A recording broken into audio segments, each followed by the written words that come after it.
Welcome to Building the Future, hosted by Kevin Horick. With millions of listeners a month, Building the Future has quickly become one of the fastest rising programs, with a focus on interviewing startups, entrepreneurs, investors, CEOs, and more. The radio and TV show airs in 15 markets across the globe, including Silicon Valley. For full showtimes, past episodes, or to sponsor the show, please visit buildingthefutureshow.com.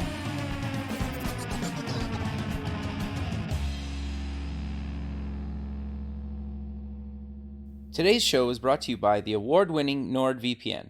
I've been using Nord for years now because it secures my internet traffic and keeps my data private, especially when traveling or on public Wi-Fi. NordVPN has servers in 60 countries, does not log your data, unlocks Netflix and other geographic restrictions on entertainment content, and has a 30-day money-back guarantee. To get the best deal on a subscription, please visit buildingthefutureshow.com/NordVPN or use the promo code BTFuture. Welcome back to the show. Today we have Shawn McAllister. He's the CTO of Solace. Shawn, welcome to the show. Hi, Kevin. Yeah, thanks. I'm glad to be here. Yeah, I'm excited to have you on the show. I think what you guys are doing is very, very innovative and cool.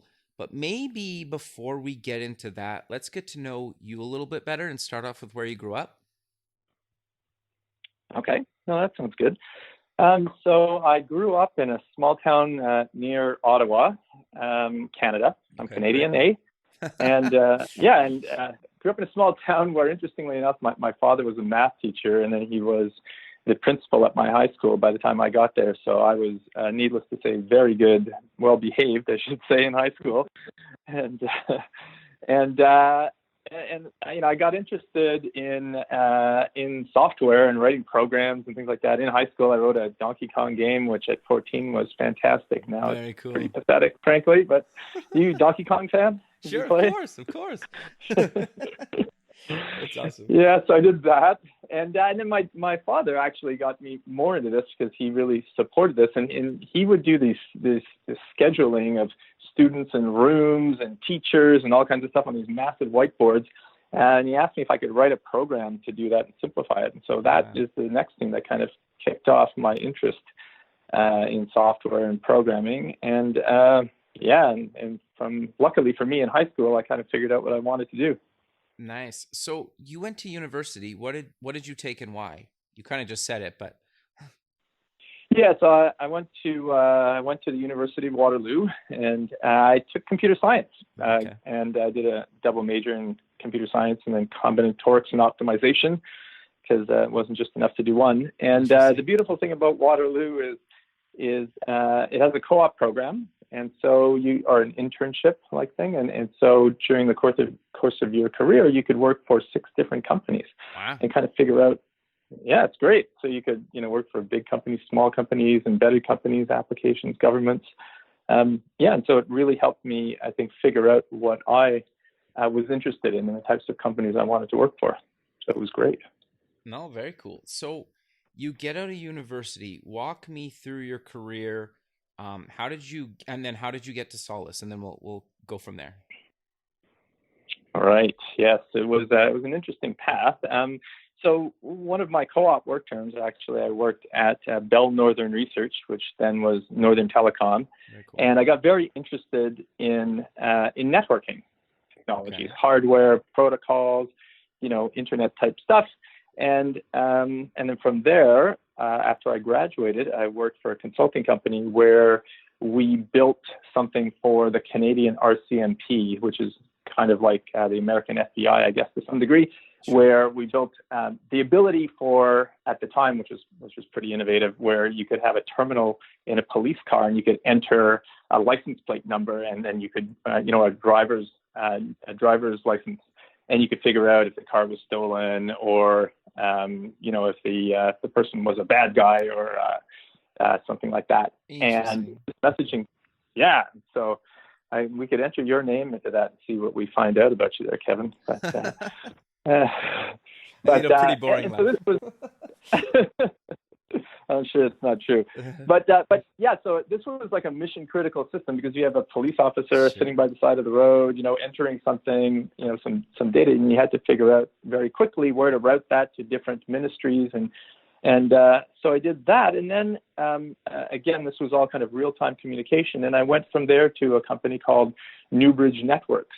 And there I worked on embedded networking equipment, which is perhaps different than, what some of the other people who came up through the pure software world, but, built ATM switches or asynchronous transfer mode switches. And then Newbridge was bought by Alcatel, and then we bought an IP router startup company, and I started to do that. And so I led the first engineering team here in Ottawa to work on the IP router product and take on Cisco. Wow. At the time. And so so that was super interesting. Very mainstream, and with a variety of different hardware, software, routing protocols, transmission protocols. All very interesting, and so then a bunch of my friends from Newbridge had gone to this company called Solace, and the CEO phoned me up one day and was telling me about the things that they were doing. They were maybe a year or two old, and I wasn't all that interested at the time because I was having a good time. I'm working with, the team in California, building this IP router, doing all kinds of things where we're going to, like I say, take on Cisco. That was all very neat. For sure. And, and so then I wasn't interested. And so the CEO kept phoning me back every month. And after about a year, I said, it looks like you guys are doing some very interesting work. So I decided to join Solace. Interesting. And so, Very cool. So you've been there quite a while now. Walk us through your journey there and the company's journey, because what you guys were when you got there is quite different than where you guys are now. Yes, it's different in many respects, similar in many respects, and I think for perhaps people listening in, who have been in small companies that have, had a journey through technology changes and market changes, maybe some of this will resonate with you. But yeah, it's been quite an interesting ride. Maybe a little bit about what we do at Solace to kind of help people understand where we fit. So today we build an event streaming platform that connects applications and people and things like IoT things in real time, no matter where these applications live, whether it's on premise or in a private cloud or in a public cloud, or IoT devices in a factory or sensors anywhere.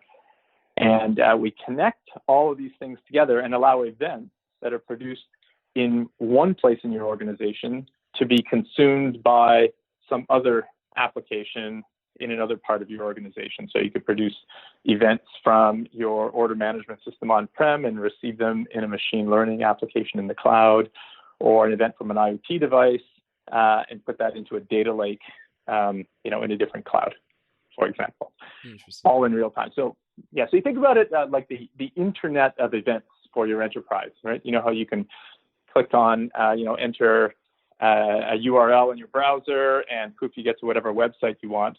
So within your enterprise, any event that gets produced anywhere from any device in any application should be able to be consumed anywhere else. Very cool. And so, so that's what we do now. But we've been lucky that the a lot of things in the world moved more towards what we do today. But when we started, what we actually started to do as a company was we were targeting what was called the middleware messaging space. Okay. And that was from dominated at the time by companies like IBM in the commercial space and TIBCO in the high performance space, and they kind of owned that market. And as I think what a lot of entrepreneurs try to do is we kind of tried to come in with some kind of an unfair disruptive advantage. And what we decided to do was to apply networking technology, right, from the kind of Newbridge style networking companies that I and others of us worked for, And we built a hardware appliance using FPGAs and network processors to be able to, so it was like, it was bringing to the application space a networking view of a solution to that problem, right? If you will. Does that make sense? Yeah, no, totally. And you guys were really early on doing that, because what this was about early 2000s, is that correct? Yeah, this was like 15 years ago. Yeah. So yeah, exactly. Very And so that's at the time where one of the first places that we targeted was Wall Street, right? Wow. So that was at the time where, if you remember, kind of the race to zero latency and program trading, Mm-hmm. and all these big hedge funds making all this money because they could do electronic trading and things like that. And it was driving more and more data, more and more volume. Latency, or reducing latency, was so important, right? Because if you saw the price of a stock and you couldn't react in time to buy it or sell it, then you couldn't make money. Yeah. And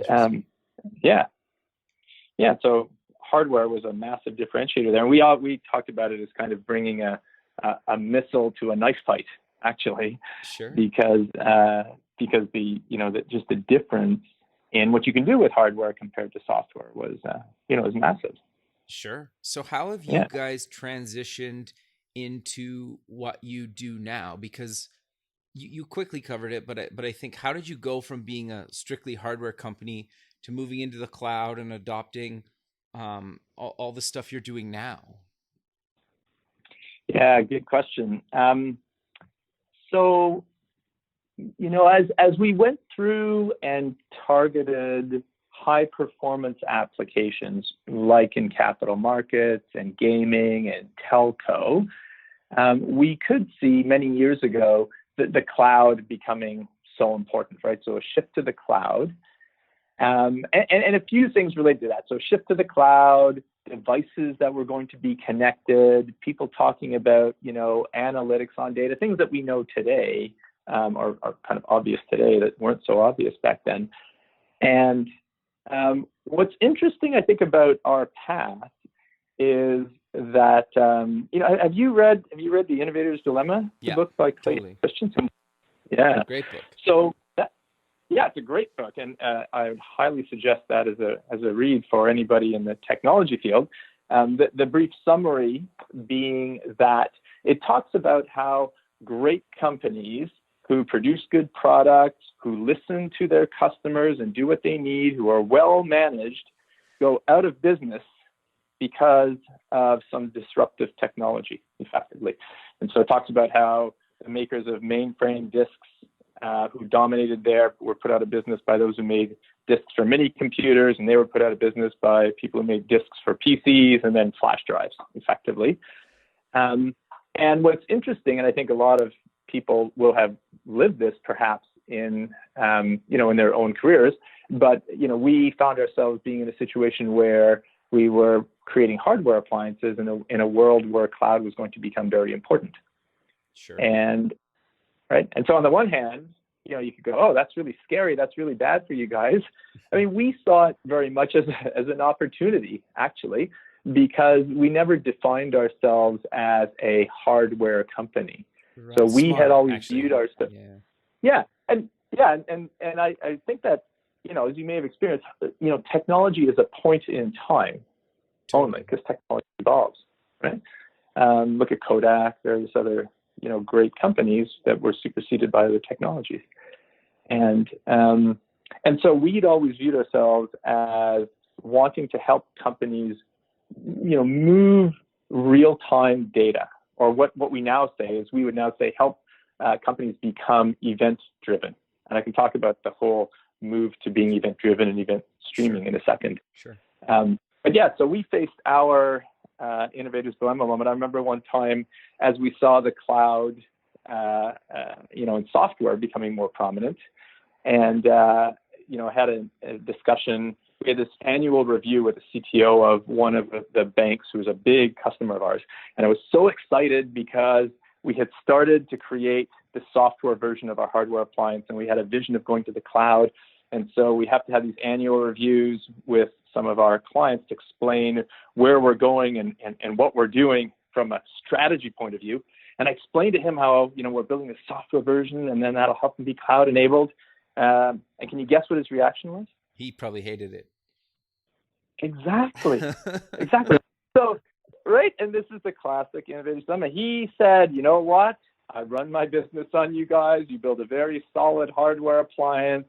That's what I need you to do. You should keep doing that.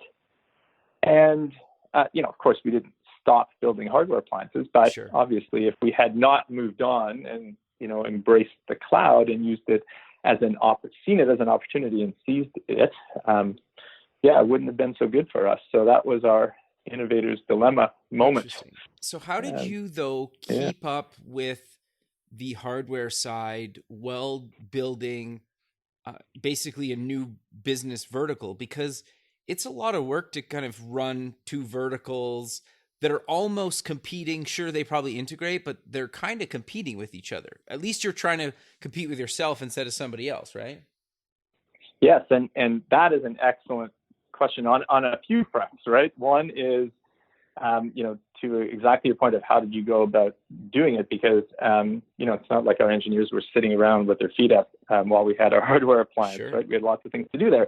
So we were fortunate enough that at the time, we found some additional investors who truly believed in our vision in the company, who gave us more funding to be able to execute first on the software and then on the cloud, on our cloud aspirations.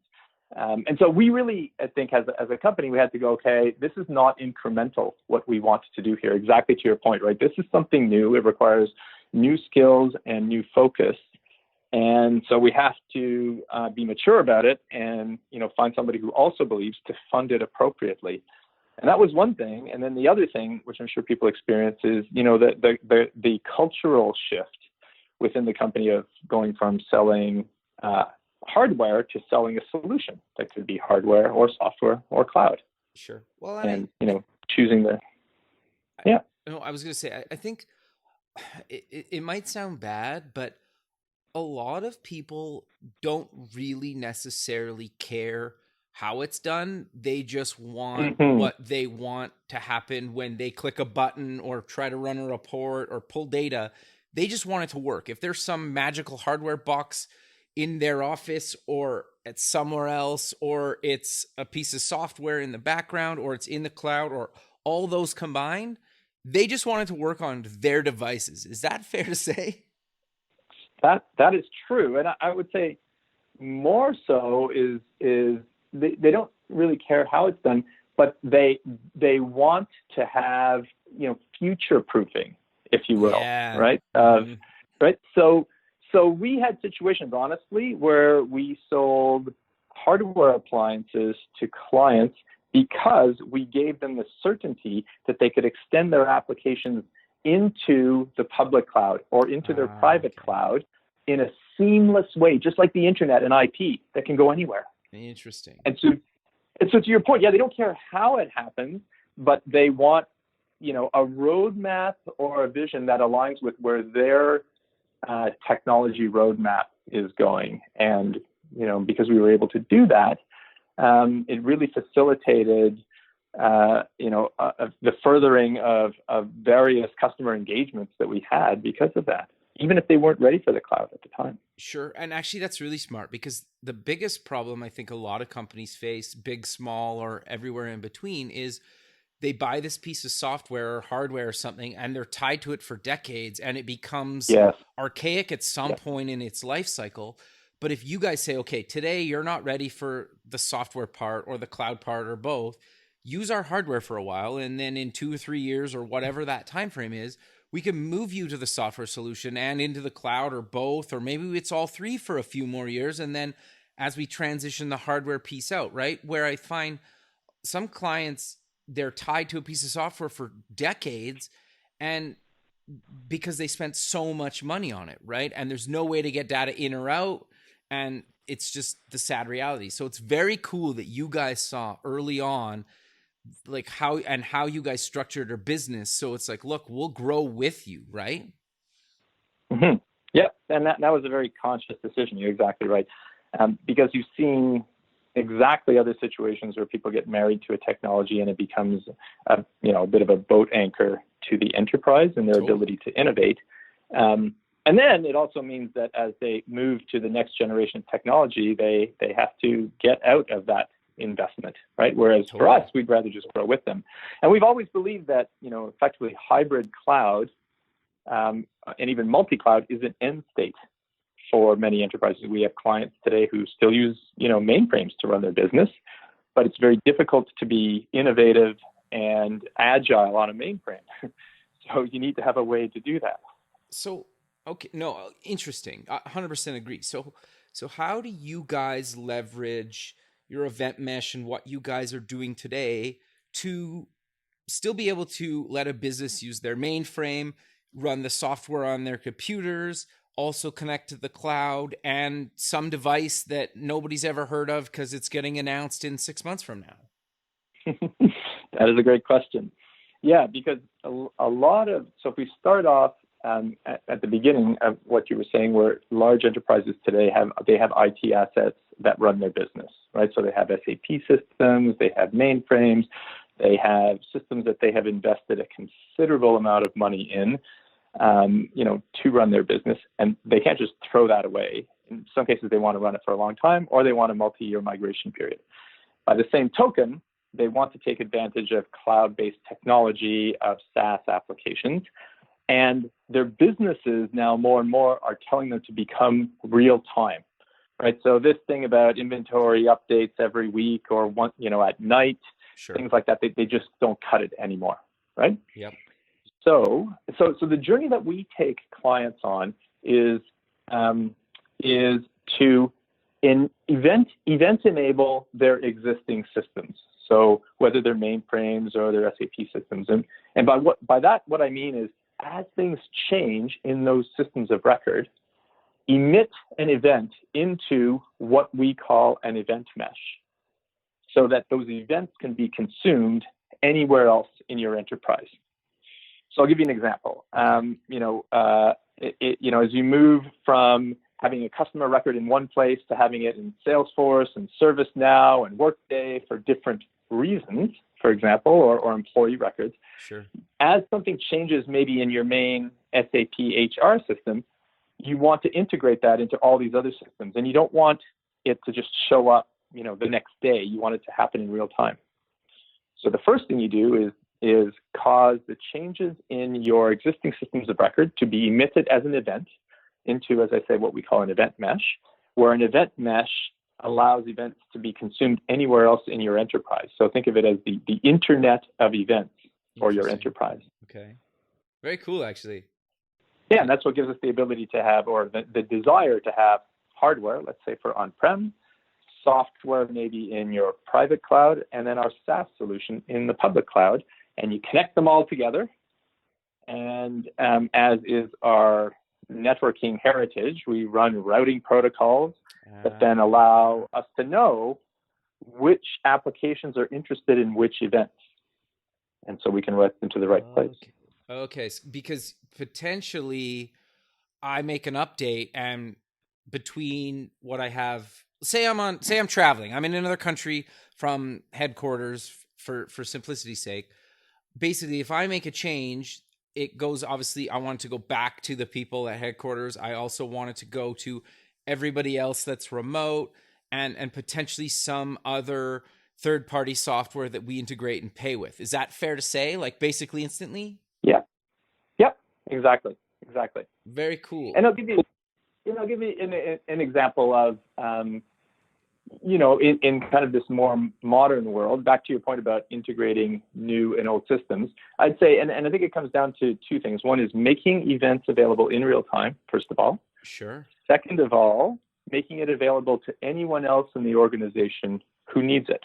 Right. And so a classic example, let's say in airlines, everybody's been on a plane, right? And Kevin, you've probably been on planes where, you're sitting there and 20 people have boarded the plane. There's 300 people on the plane. Yep. The board says you're leaving in 10 minutes, and you're like, there's no way we're leaving in 10 minutes. Yep. Right? and so, so now this airline company, for example, that we deal with, they're going, okay, if I could have every boarding pass scan available in real time to anybody who needs it, here's what I can do. The fact that there are only 20 people boarded out of 300 could be being monitored in real time by a machine learning application who would then predict when the plane is going to push back from the gate based on current loading rates. Yeah. And it could give up its spot on the runway, book a new spot on the runway, so that when you push back from the plane, you don't sit on the tarmac for 20 minutes waiting for a spot. Like, how annoying is that? Totally. Right? Yeah. But then also the baggage crew who are loading luggage in, they're obviously not making it to their next plane on time. So the baggage scheduling team could then know what the new departure time is going to be and schedule a different crew to go out to load the luggage on the next plane. Right? No, totally, right? Because one little misstep can set off a whole chain reaction of everybody's delayed, right? But if you just move things around, you could basically catch up, and you're constantly optimizing whatever you're doing. And in your case, this is just like an airline at an airport or an airplane at an airport, and all the other airports that plane maybe has to go to that day. You can optimize in just like live, which is very cool that we can do that nowadays, and that you guys can do that. Yeah. And so many businesses are becoming, like that, where they can take advantage of events if they know about them in real time, right? Like what the time value of money, or you can buy more with $1 today than you can buy in a year from now. And that's true of events as well. Knowing about events when they happen is more valuable to a business than knowing about them tomorrow or in a week. Sure. Today's show is brought to you by Freshbooks, an all-in-one small business invoicing and accounting solution. I've been using Freshbooks for over a decade to send estimates for time and expense tracking, sending invoices, and collecting payments online. Then at tax time, I just generate a report that can be sent off to an accountant. To get a free trial of Freshbooks, please go to buildingthefutureshow.com/freshbooks. So how does security and governance play into all this? Because I'm sure, obviously, that's super important to enterprise. Well, any business, really, and even personally to a lot of people. Oh, absolutely. No, absolutely. And you touched on an excellent point, because, if I say, hey, just make all this information available in real time to whoever wants it, that's a pretty scary thing for chief digital officers and a whole bunch of people who, for GDPR and privacy reasons. And absolutely true. The lawyers love it when you just give your data away. Yeah, sure. Just turn that coin machine. Yeah, and so this is where you certainly have to ensure proper access to information, right? And so in our case, our event mesh has the ability to apply access controls at the edge, and so every application that connects into this event mesh, first of all, authenticates with the event mesh, so we know who that application is, and then that application then has pre-configured strict guidelines on what type of information it can consume, but also what information it can produce, right? Like if I'm not, I shouldn't, for example, my car should not be able to send up information saying, oh, Kevin's car is, is about to break down, or the engine's overheating, or something like that, right? Right. And so you have to ensure that there's no impersonations as well. And so the other thing that we have done, so that's kind of from a physical access to data point of view, and there's a whole bunch of other things about encrypting data at rest and things like that we do. But also now what enterprises are getting very interested in is that they have to be able to account for which systems have access to what type of data. Right. And so very much now what we see with our clients is clients interested in data lineage and data governance, like what systems have access to a certain piece of information, and they need to be able to just know instantly. And so what, in addition to the data movement portion of what we have created in our platform, we also have what we call an event portal, which is kind of like an API portal for those familiar with API management systems. Right. And what it does is it gives you a management system that tracks what information is produced or consumed by any of the applications on the event mesh. And then you can feed that into enterprise event or data lineage and governance tools so that you can see throughout your enterprise what data is being accessed where, which is very important for some regulatory, various regulatory regimes, for example. And then how does it play into, do I get to basically pick where I want my data stored? Because if I have a global sales team, for example, and they're constantly traveling, they probably want to pull the data or whatever they're trying to get from the closest server location or cloud hosting because it's the fastest. But how do you guys kind of manage that? Or as an internal IT kind of CTO type person, how do I decide where my data gets stored? Am I allowed to pick that, or how does that work? Yes. Yeah, you would typically choose where you want your data stored, and then, through the magic of the internet, you can access it from wherever you happen to be. Okay. And so, because what we have to do is we need to provide a quality of service that allows, for example, events to be stored even if you're not online. So if you're not connected. Okay.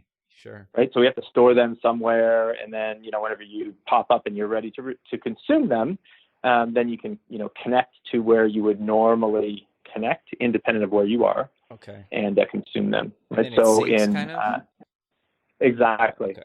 So we have a connected vehicle type use cases where they download parameters. Like obviously vehicles are constantly pushing telemetry up, and they're typically always connected because you want them connected so that even if the car is turned off, if you forget that you may have locked the door, you may not have locked your doors, you can send it a command from your mobile phone to lock your doors.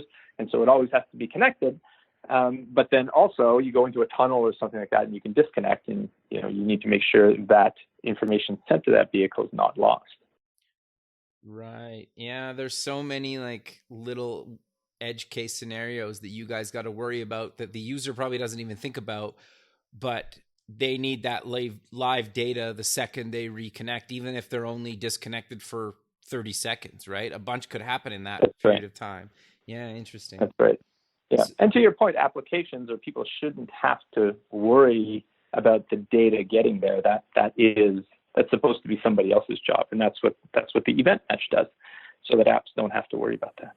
Okay. No, that makes a lot of sense. And actually it's a really good transition into my next point is, how do you guys, or what's your advice around performance around this stuff? Because so many people care about having like a pretty interface, but if it takes 2.5 minutes for a piece of data to sync and pull and come up on my tablet or phone or desktop or whatever, obviously that's a terrible experience. So how do you guys handle performance, and what are your recommendations around performance? Yeah, then that's a good question, and really the answer spans a huge spectrum of customers of ours who, coming back to our roots in capital markets, who literally need millions of messages per second at microsecond latency.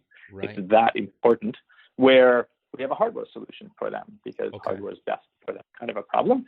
And then you have other situations, to the example that you were giving, which are things moving, in the order of sub-second, for example, but where there may be huge bursts of traffic. And so we need to be able to scale to manage that. And so in many of our deployments there, people will use our cloud-based service, which is quite elastic and can be scaled based on demand and need, right? We have a client of ours. Here's an example. We have a client of ours who does a horse race betting. And that's what they provide. And so you think about that, when there's no race going on, there are no mobile apps connected because nobody cares, right? Yeah, exactly. But as it gets closer to race time, and people obviously try to wait till the end because you don't know, you want to see how the horse is feeling or whether he winks at somebody on the way by or whatever the superstitions are, right? but you people literally start to look at the odds only a few minutes or tens of minutes maybe before the race. But then as they do that, they kind of all connect, fairly quickly. And then the distribution of odds out to those mobile apps, the load increases more and more and more. And there's an example of where you're saying where I can't get, if I put some odds on your app now and they're odds from a minute ago, that's not very good information for you to make a bet on. Right. And so in our cloud technology, we use a lot of scale out capabilities and monitoring for performance and things like that to know to do that. So you're basically, your cloud and services can basically go from 0 to thousands or millions of users almost instantly without any worry. Like, it just happens basically. Yeah, based on demand. Yeah. Yep. That's the nice thing about cloud-based services. And then obviously from a cost efficiency point of view, after the race is over, you can contract all that infrastructure and you're not paying anything. Just a beautiful part of cloud is that elastic capability, as long as your infrastructure, like ours, when we built our software, we specifically made it cloud native, right, for exactly these purposes. Right. Yeah. Okay. No. And then obviously you could have it automatically just scale back down to a handful of users or a few thousand users. If you're up in the millions, it just goes back down. And then when the next race comes up, probably your traffic's going to spike again, and then it goes back down. Yeah, that's interesting. That's cool that you guys can do that basically live on the fly globally. On a per customer basis. Yeah. Okay. Yep. Sure. That makes sense. So I'm curious, maybe, do you want to give some other examples? You don't have to give client names or anything, but some other examples of industries using your technology and kind of similar to what you just did with the horse racing company, like how they leverage what you guys are doing. Because I think it's giving actual examples really gets people understanding how you guys can do some of this stuff. Yeah. No, that would be, that'd be great. So, here's yet another example, locked in the IoT space, right? Okay. But for example, we have a client of ours that connects their elevators and their escalators to their main cloud application, and this is how they can then sense for elevations in heat or vibration to do predictive maintenance. Okay. And be able to send crews out in advance, and in particular, you can see how the ecosystem is starting to integrate a little bit, where they gather this information from the elevators and escalators. And, in one of their clients, for example, a hotel chain, then what they used to do is give them a dashboard with how well the elevators and escalators are doing.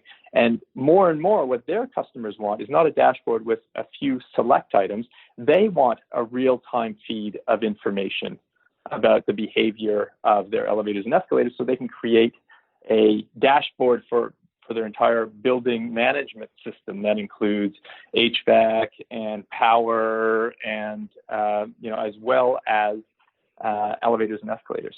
So you're getting into a more integrated real-time ecosystem is one of them.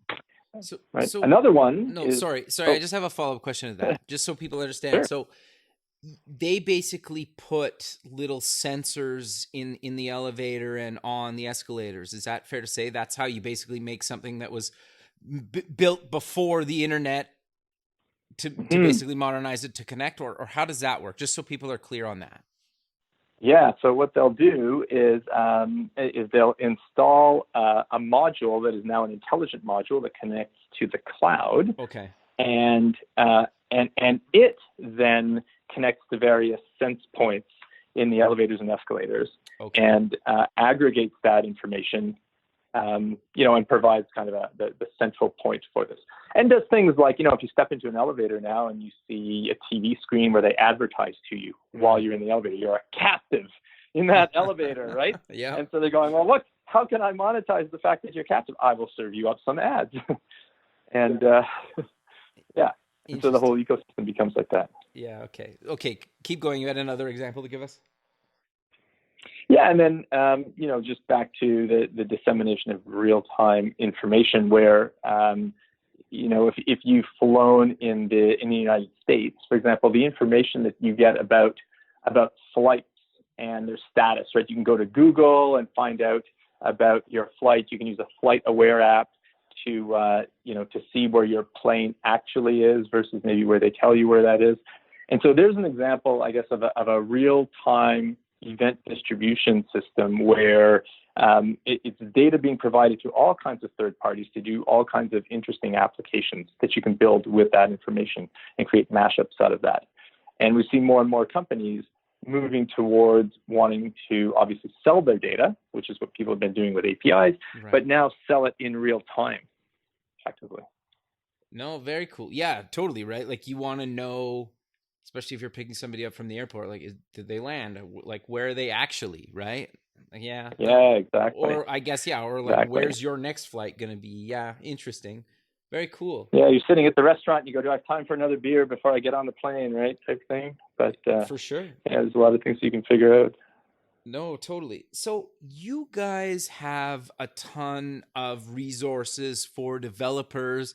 I don't really want to go too technical. People, like the developers listening, can actually go to your site and have a look. But do you want to just give like a high level overview of what you guys actually provide developers? Yeah, we'd love to. So Solace.com is our main website, but Solace.community is where our developer community lives. And the other thing that developers can do is sign up for our very free cloud service at Solace.cloud. And you can go there and use the service completely for free and follow our samples to build sample apps and understand the technology better. And just play around with it, connect, easily from there. You can create mobile apps in HTML5 and connect them over MQTT if you're into IoT, and build all kinds of cool cloud-based applications that way. Very cool. No, I think it makes sense. Like, and you guys give tons of examples and code examples, and there's a bunch of stuff that people are interested. If they're interested, they can go play with. So we're kind of coming to the end of the show, but I really want to maybe close. Do you want to give kind of a quick overview again of what you guys do, just to kind of close out the show, and then mention where people can get more information about you guys and any other links you want to mention? Sure.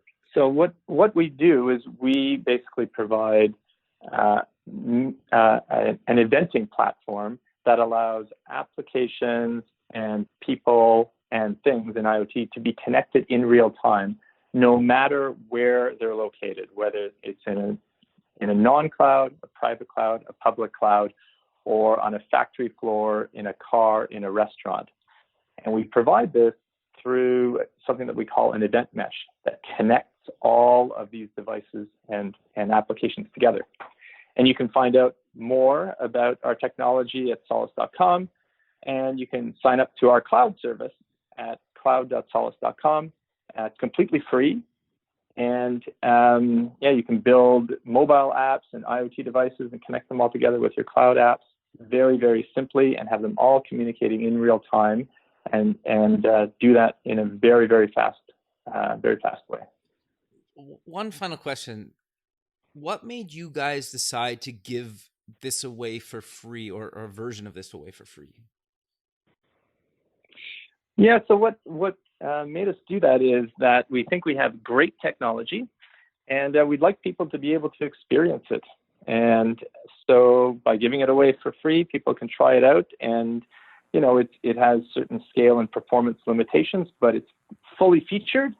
And so you can build, as a developer, you can build all kinds of apps and get going really quickly. And if your app stays small and you want to use it for free, that's great. And then over time, if your business is successful and you want to scale out, then we're there to support you.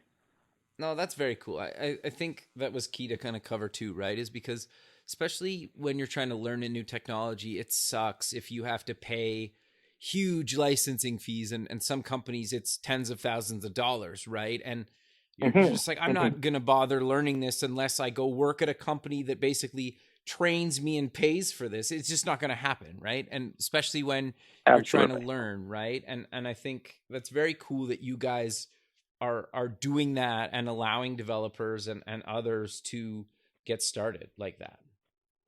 Yep, no, absolutely. And we want to help people. We want to help lower the barriers to building real-time event-driven applications and having people learn how to do this.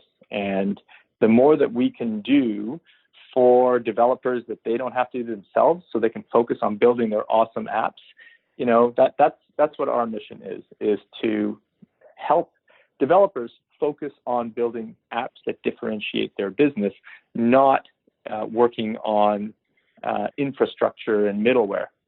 Let us do that for you. Well, and I think that is I think people don't realize, like companies like Uber, they really only built maybe 20% of the technology they use. They use tons of third-party layers to actually run their business. Like they use Google Maps, they use a calling service, they use all these different things, right? And so somebody could leverage your guys' technology as much as they want, and it's almost like none of their users know that they're leveraging you, but they get to put all their customizations on top of your layer, and therefore basically getting to leverage your team of developers and hardware experts and cloud experts, right? And they basically just get to plug their pieces in. So you could basically have a really small team of people, like 1, 2, or maybe a few more,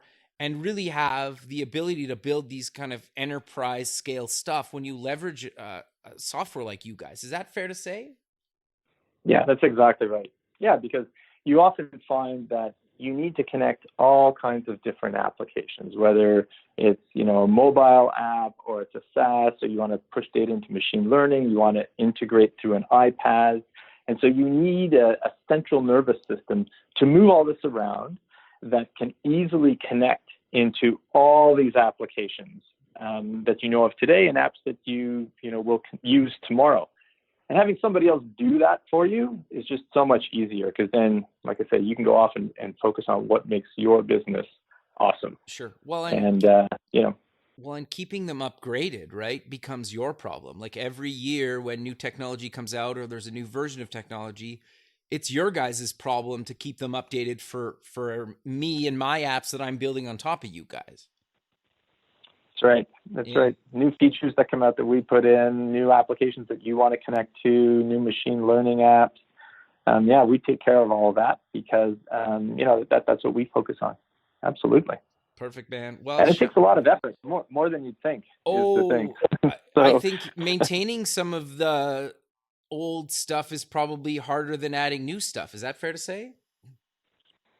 Well, it's at least as hard. I guess the thing is that there's so many new ones coming out all the time that certainly there's a lot of focus there. But the old stuff is quite nuanced, I would say. Yeah. Very cool. But Shawn, let's close again with mentioning where people can get more information about you guys and any other links.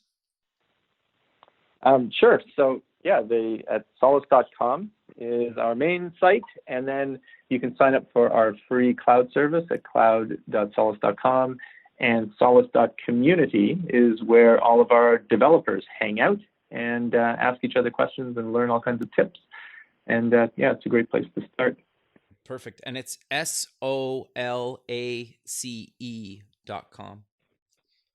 That's right. Perfect, Shawn. Well, I really appreciate you taking the time out of your day to be on the show, and I look forward to keeping in touch with you, and have a good rest of your day, man. Well, thanks a lot, Kevin. Thanks. It was great chatting with you. Thank you. Okay, bye. Okay. Bye. Thanks for listening. Please visit our website at buildingthefutureshow.com to join the free community, sign up for our newsletter, or to sponsor the show. The music is done by Electric Mantra. You can check him out at electricmantra.com. And keep building the future.